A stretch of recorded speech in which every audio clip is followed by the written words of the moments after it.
Welcome back, everyone, to the House of Hustle podcast here on Sports Radio at 810. We are presented, as always, by our friends at Charlie Hustle, vintage, officially licensed apparel made fresh. Be sure to head over to charliehustle.com. We also want to thank Capital Investment Management. We know it's tax season, too. We want to get the taxes in, but big shout out to everyone over at Capital Investment Management who are sponsoring this podcast as well. My name is Jared Sutton. I'm joined, as always, by my co-host, Steven St. John. And Steven, before we get into the tournament talk, a lot to cover today, Sweet 16 coming, but you had a great visit to the NAI tournament last night with your daughter, and I believe you delivered a game ball to start the event. Oh, that was a great experience. My wife and my daughter Selena, who's a basketball nut, had a chance to go down there and took Selena on the court to deliver the game ball for the national championship game. And then we sat courtside for the game, which was a phenomenal game between Freed Hardeman out of Tennessee and Langston out of Oklahoma. And Devin Tomlinson, a kid from Blue Springs South, started for Freed Hardeman, and so he won a national championship in front of his home crowd. 42 seconds left. Langston has a 6-point lead, right? And I mean, we're thinking it's over. And so, and boy, their coach was mad. They did the worst thing you could do is they committed a foul. Yep. And put Freed Hardeman on the free throw line. Stops the clock. Yep. And you're giving them 2 points when they make the free. Don't foul. Make them make a shot, right? Right. They hit both free throws, so it's a 4-point lead. They go to the press. Langston can't get the ball in. Steal, drive, and one. Yikes. And they hit the free throw. So essentially, Freed Hardeman scores 5 points in like 4 or 5 seconds.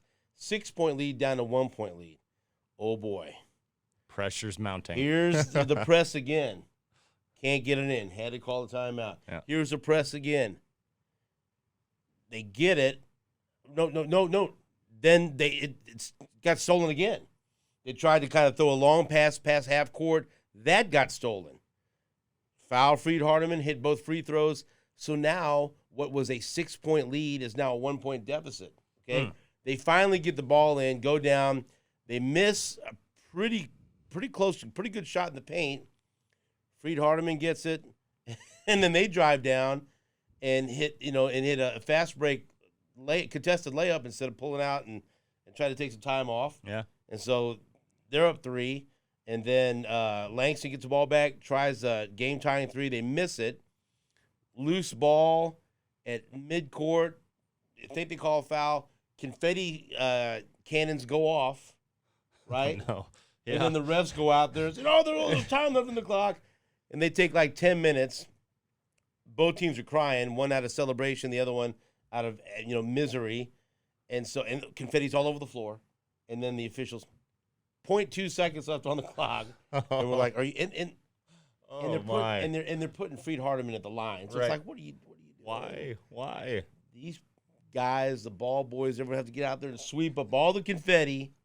For point clear 2. everything. For point and the 2. whole time, Langston, their coach, is pissed off about some of the calls that he thought that were fouls. He's going crazy. Fans are going crazy everywhere. Finally clear off the whole court, and the kid hits 2 free throws, and that hits 1 or 2. It ends the game. And so Freed Hardeman was down 6 with 42 seconds left, and they won by 4. This sounds like it could be some like SVP bad beats type of situation with the confetti. And you know what? It was a great game, but I wanted the kid that had a Kansas City kid starting. Yeah, no doubt. And it was would have been the first title for either school. Yeah. But so that's just a reminder. We get so hyper focused on NCAA and even Division II with the MIAA and everything else. The NAIA is such a gift to have it here in Kansas City. And the level of basketball is excellent. And last night, you could go all over the nation, and you wouldn't find 2 teams that were playing harder for a national championship. And it was out of sight. It was so much fun.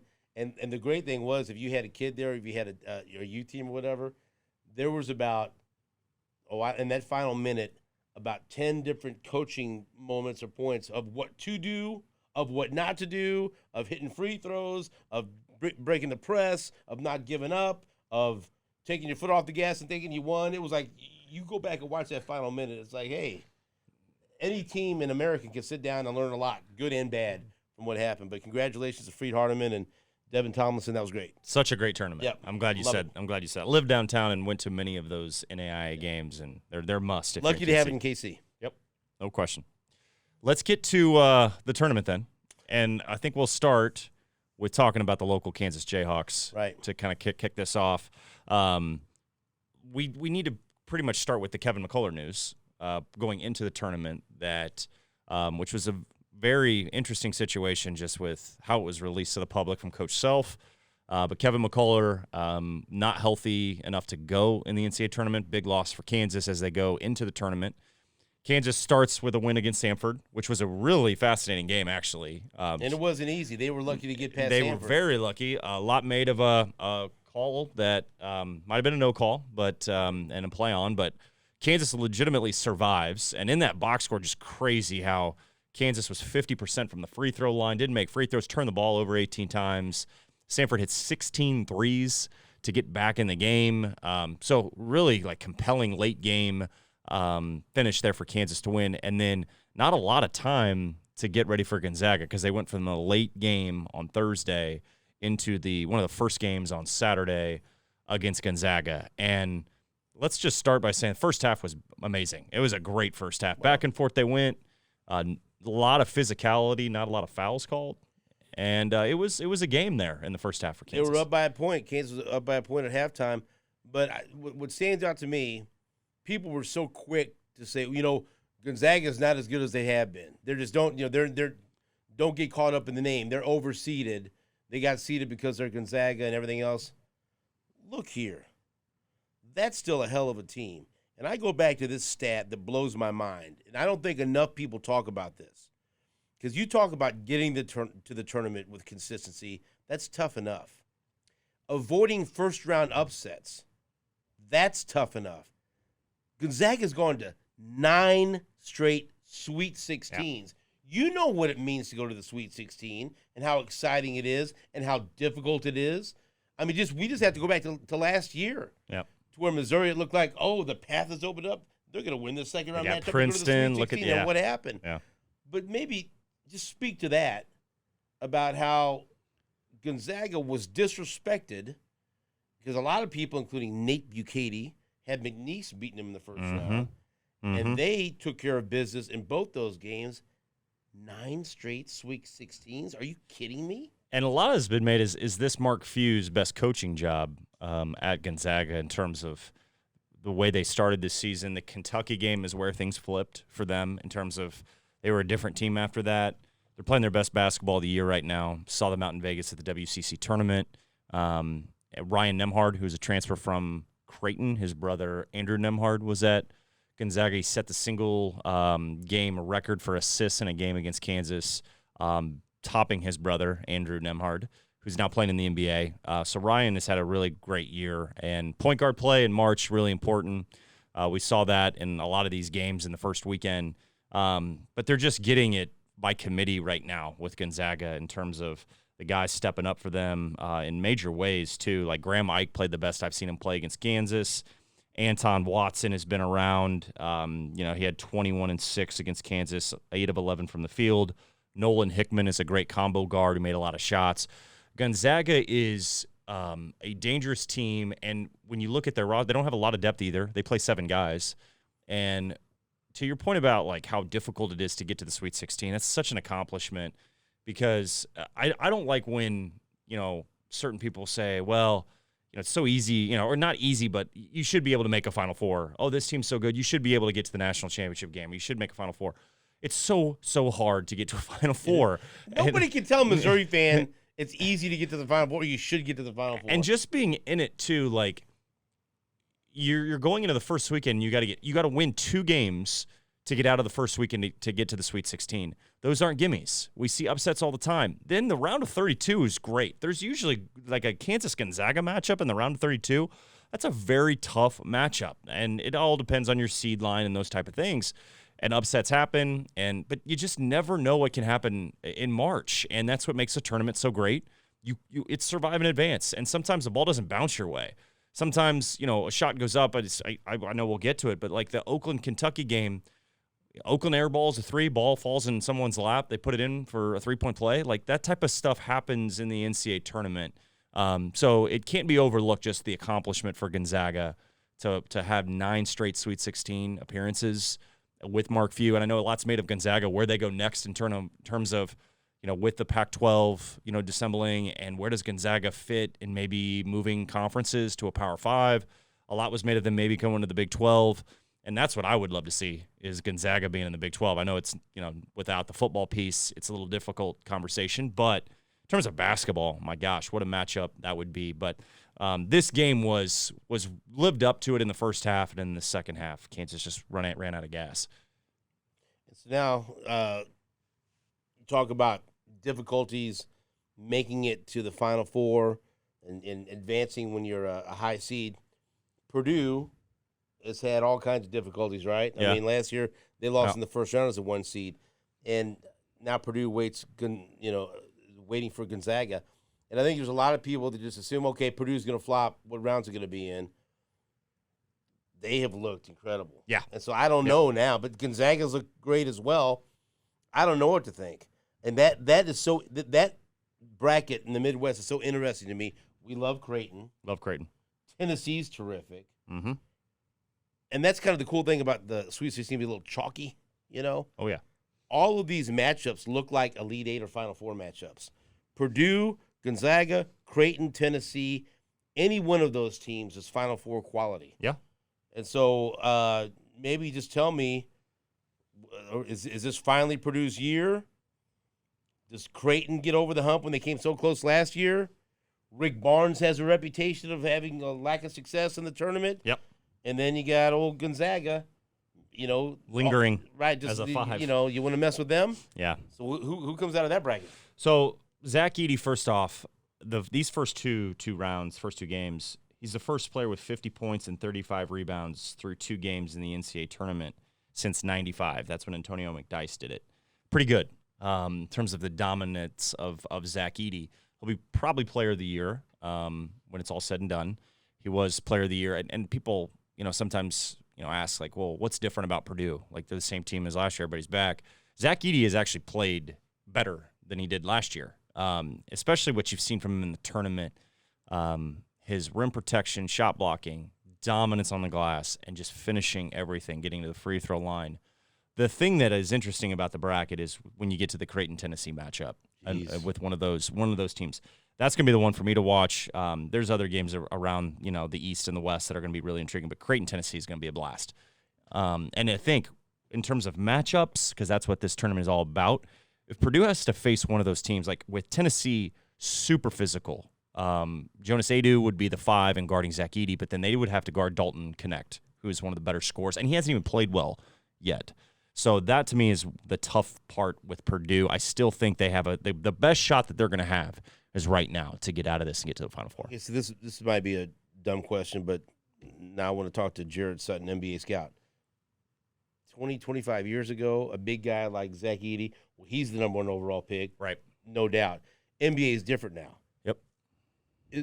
Is he – I mean, what is he in the NBA? Is he still viewed as a guy that, I don't want to say number 1 overall picks. It just doesn't seem like that's what the NBA is anymore. Right. It's not, but I do think there's a place for Zach Edey. Right.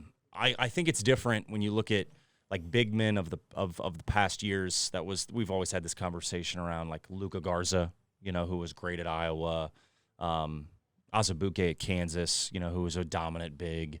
And sometimes, you look at Zach and you think, well, he's just that old school back to the basket big, and that is predominantly his game.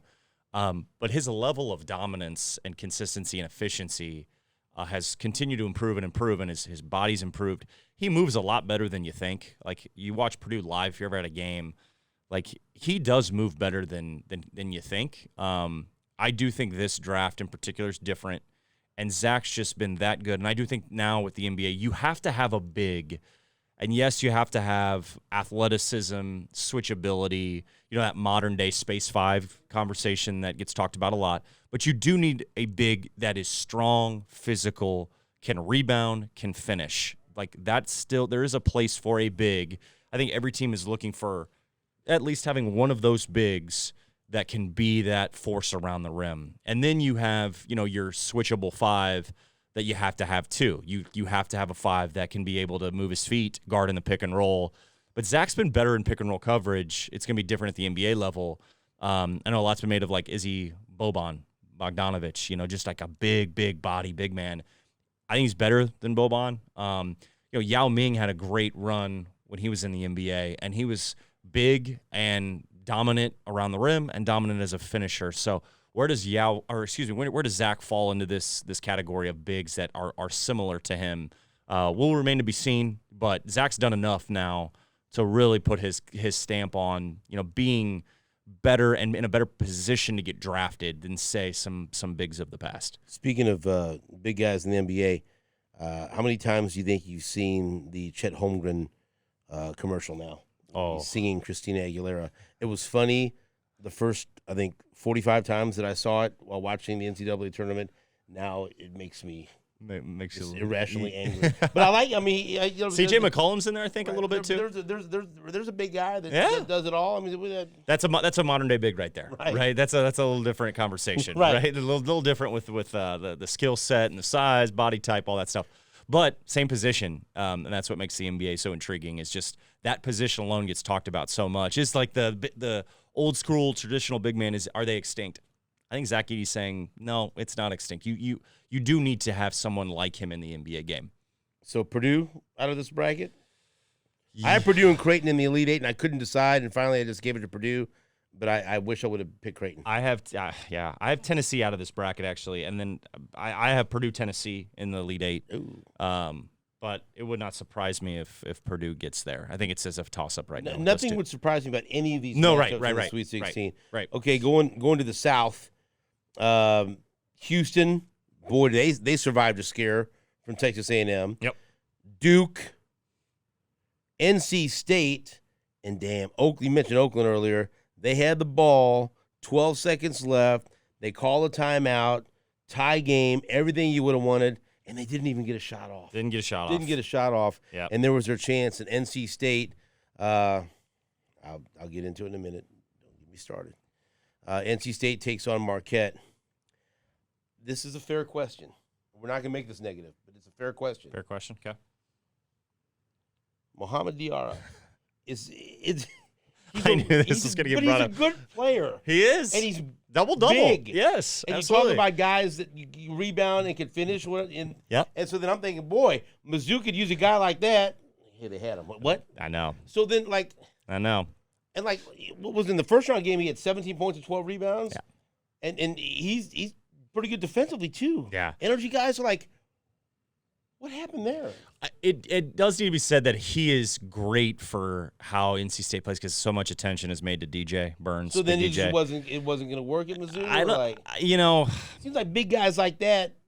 That was the biggest holdup, right? Was rebounding and size. He'd have made a difference. And he would have made a difference. Absolutely. What you heard? Did he just want to leave? Did Gates you got to go? Because you never know in the transfer portal. You never know. I think it was probably opportunity. If I had to put my finger on it or guess, I would say just NC State was pretty depleted. They needed another big to complement DJ. Dude, DJ can play too. I know. He's sometimes I'm like, is he going to make it through a game? He looks so tired. But he looks so tired.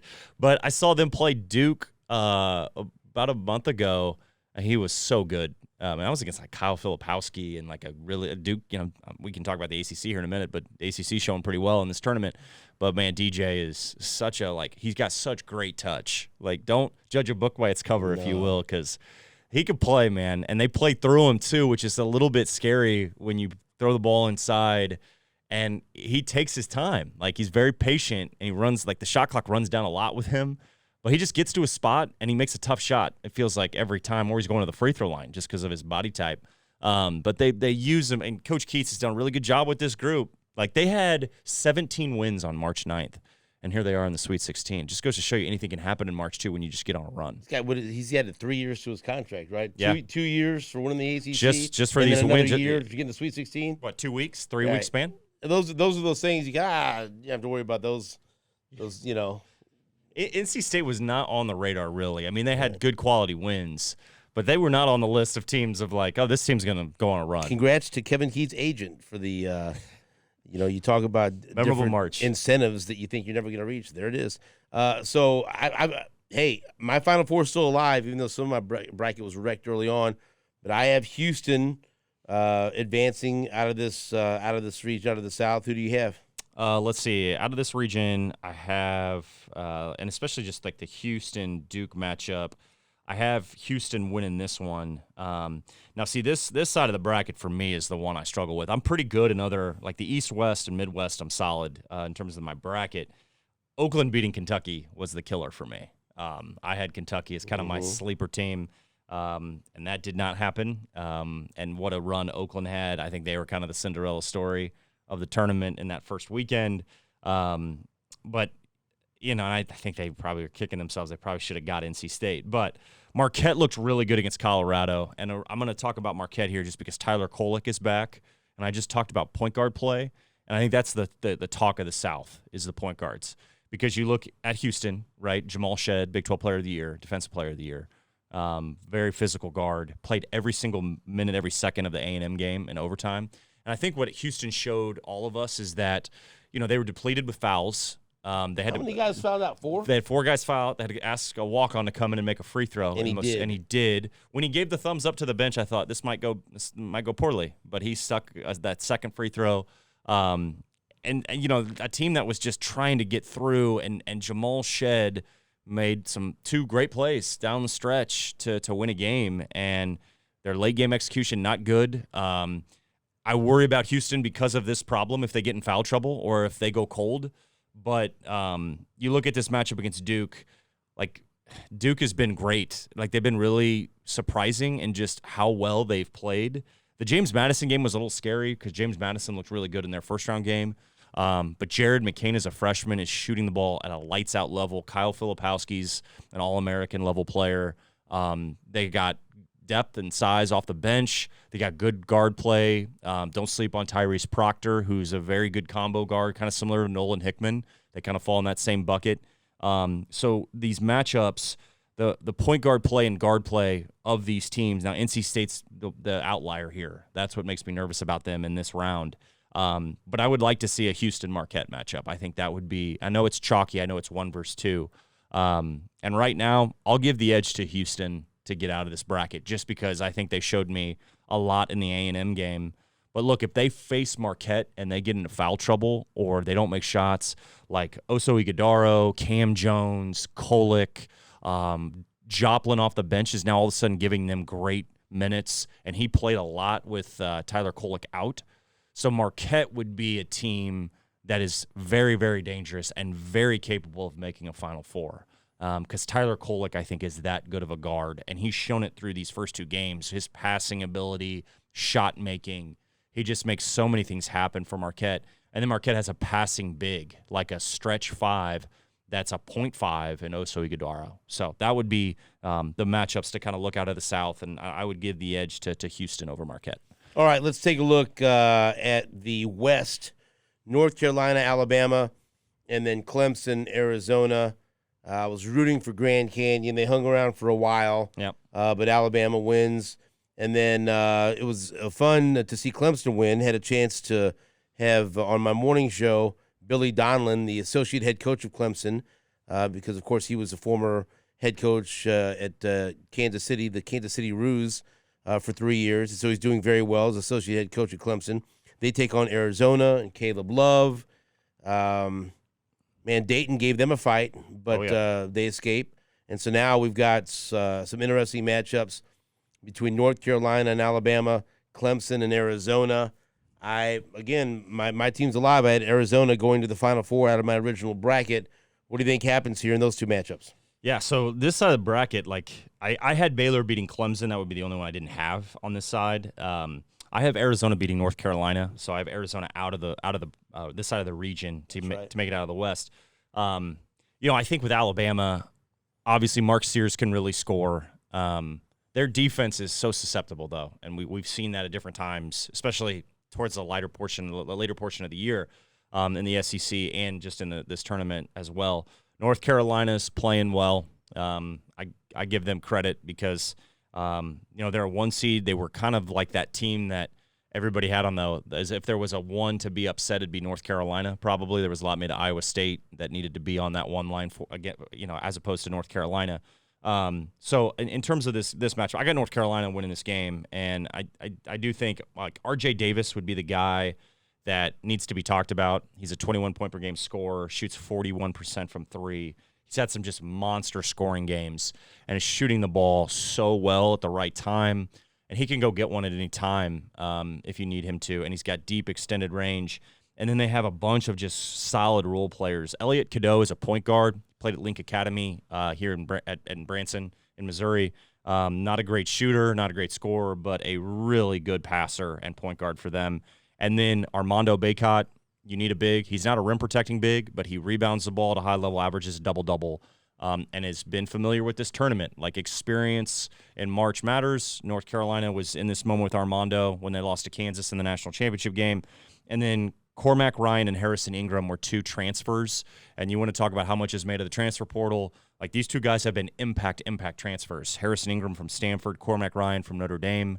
And those 2 guys have been very, very good for this team. So I like North Carolina to win that matchup against Alabama. And then when you look at that bottom bracket with Clemson and Arizona, you touched on it. Like Clemson, a very, very sneaky good team. ACC has played well and shown well in this tournament. PJ Hall is kind of the guy. He's an older player. He's been around, but a highly productive and skilled big man who's got to be great in this game. Can't foul out in this game if they want to have a chance to beat Arizona. But I've seen Arizona enough now to know how they roll. And Caleb Love, yes, they kind of live and die with him in terms of making shots. He's got to be very good for them to have a chance. But Pele Larson is shooting it well. Omar Ballo is their big, who's a high motor, high energy, physical, like strong, thick big that can really use his physicality. A good rebounder, good finisher. And then they got great role players like KJ Lewis, Jaden Bradley, Keon Boswell, Keyshawn Johnson. They have a pretty deep bench, and all those guys can play and score and do little things that help you win. So I like Arizona in this matchup, and it's ultimately why I like Arizona in the Final Four, just because I think they have more pieces.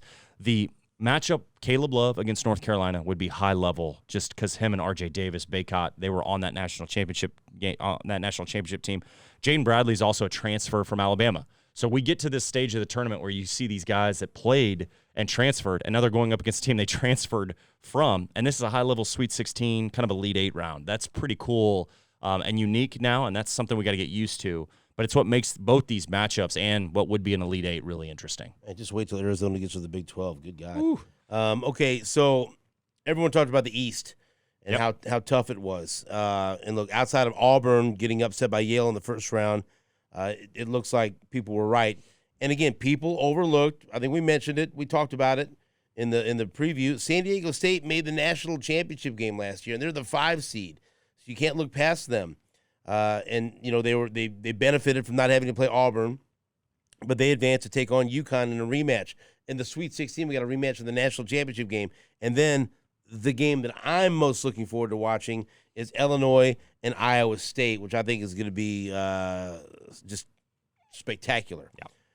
But UConn, in their last 8 games in the tournament, including last year's run to a championship, they're winning by an average margin of victory of 22 points. In 8 NCAA tournament games. They beat the hell out of everybody. Yep. And San Diego State's on that list. And so I'm like, can we see them in a close game? I'm not even looking for them to get beat now. Right. And so Right. A couple questions here. Number one, I mean, what can San Diego State do against UConn? And then number two, Illinois or Iowa State, what team, if they play their A game, is more capable of upsetting UConn, Illinois or Iowa State? So first question would be, I don't see it with San Diego State, and nothing against them, but you just mentioned the margin of victory and the tear that UConn's on right now. And, I mean, they're just a loaded group. We've talked about them before. They got everything in terms of firepower you want: depth, shooting, rim protection, guard, and a coach play. that is pissed off at all times about every He's got an thing. edge to him. He's got an edge to him. It's why his teams play the way they do. But they're a machine, and they have a high attention to detail. They execute at such a high level. Like, they just don't have breakdowns. They make winning plays. They don't take bad shots a lot. They got a guard that can go get one in Tristan Newton, who's had a big-time year. Cam Spencer's been a great, lead guard, capable shooter. Alex Caravan, capable shooter. But Donovan Clingan was so good in that first weekend as a rim-protecting big.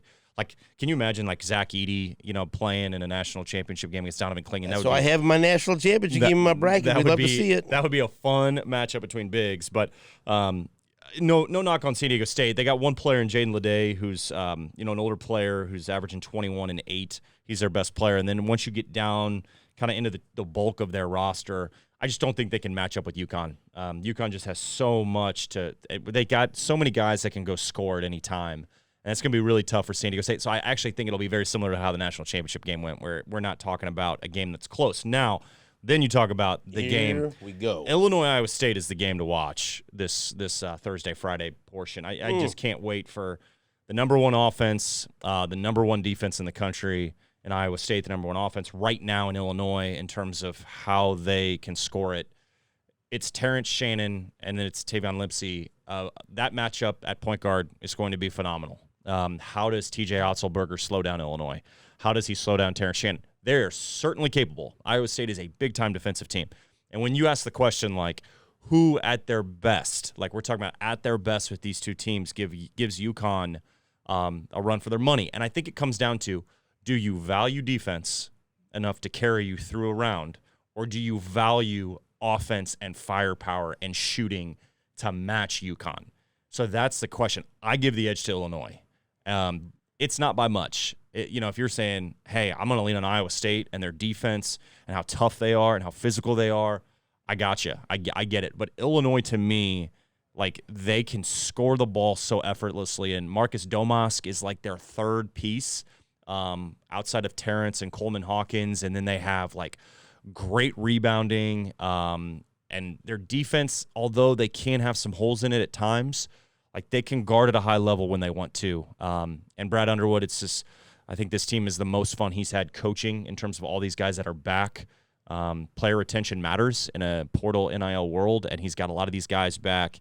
They're motivated, they're playing free, and they're playing with a ton of confidence.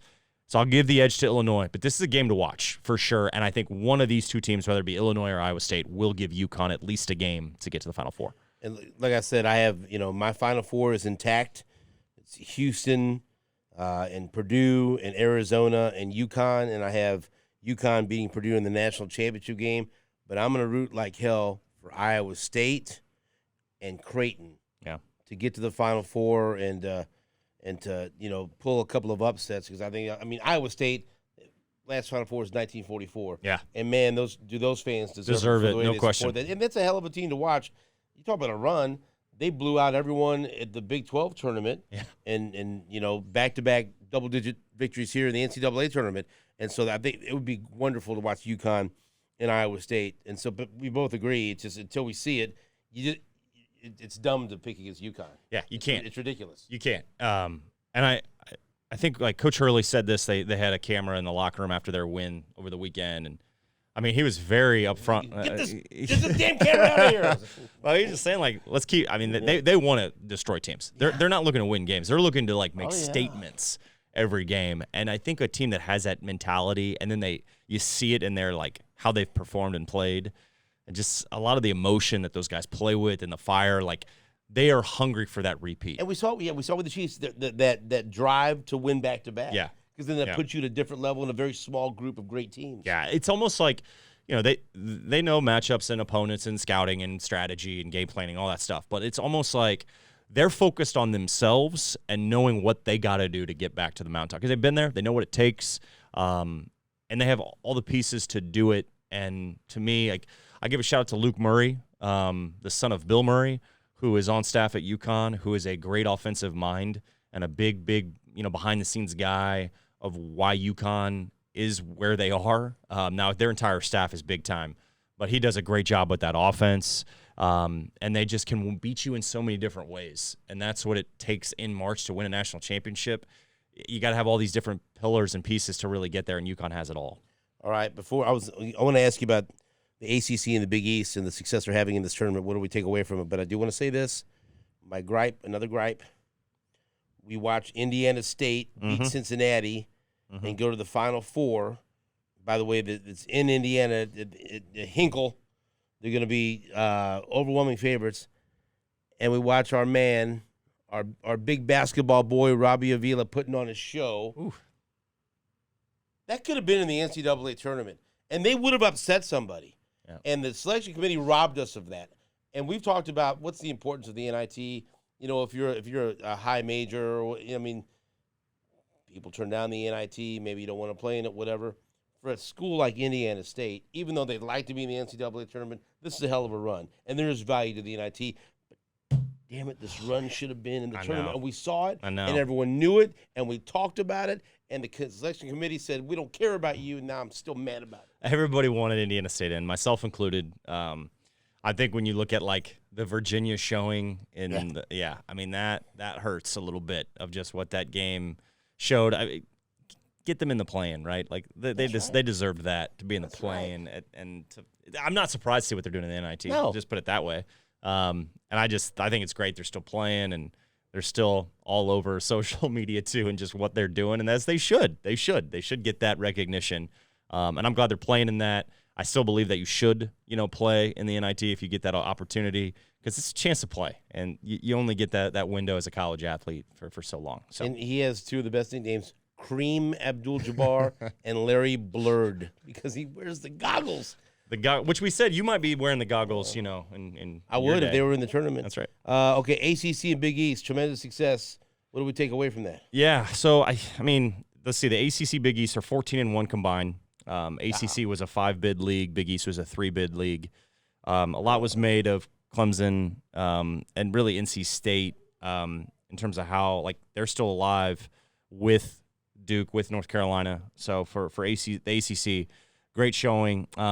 And then, you look at the Big East, and a lot was made. And speaking of Coach Hurley, I thought it was really interesting. A lot of these coaches, and Greg McDermott was the same way, of really vouching for the Big East. Seton Hall, St. John's, Providence. And we talked about this on our last podcast. Like, Seton Hall is the one for me. I just felt like their resume, I didn't see many holes of what would have left them out. And the Big East was, if you're going by Ken Pom and adjusted, offensive, defensive rating, team rating, they were one of the better leagues in college basketball. I think they were second in terms of their rating system. So for them to only get 3 in, it's a little bit of a concern, because they've showed well. And obviously UConn's a big driver in this.